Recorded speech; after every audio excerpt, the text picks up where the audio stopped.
I stood in my tiny Capitol Hill kitchen, French press gurgling when Riley's name lit up my phone.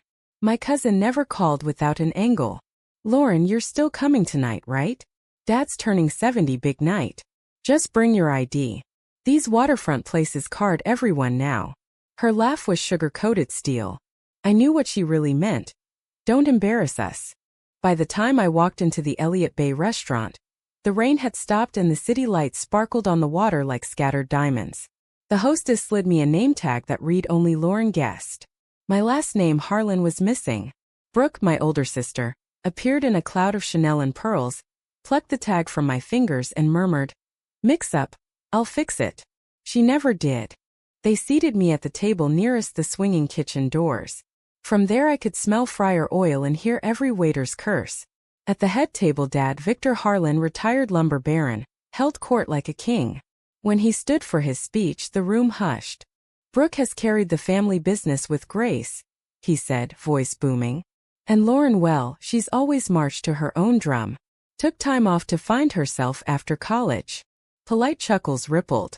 They didn't know I dropped everything to nurse Mom through 2 years of cancer in that same Ballard house they were now pretending didn't matter. I kept my face calm, but inside something cracked. Later, while Dad opened gifts, I handed him the custom walnut memory box I'd spent weeks carving. Slots for Mom's letters, his grandfather's pocket watch, every piece measured by hand. He glanced inside, snapped it shut. "Beautiful, honey. Maybe keep it for your place."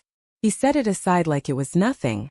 Brooke's leather journal sat on the display table with a plaque. "Gift from Brooke." My stomach turned. Then I overheard 2 aunts by the dessert station. "Can you believe he transferred the Ballard house to Brooke 4 months ago? All legal, they say." My mother's house.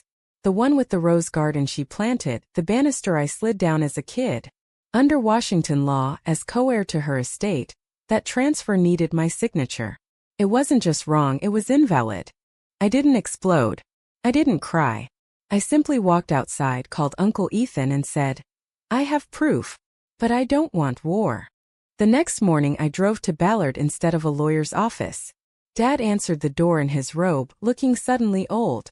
Brooke stood behind him, arms crossed. I laid the county records on the kitchen table, public documents anyone could pull. "I'm not here to take the house," I said quietly. "I'm here because Mom would hate what we've become. She taught us family isn't a hierarchy. It's a circle." My voice caught.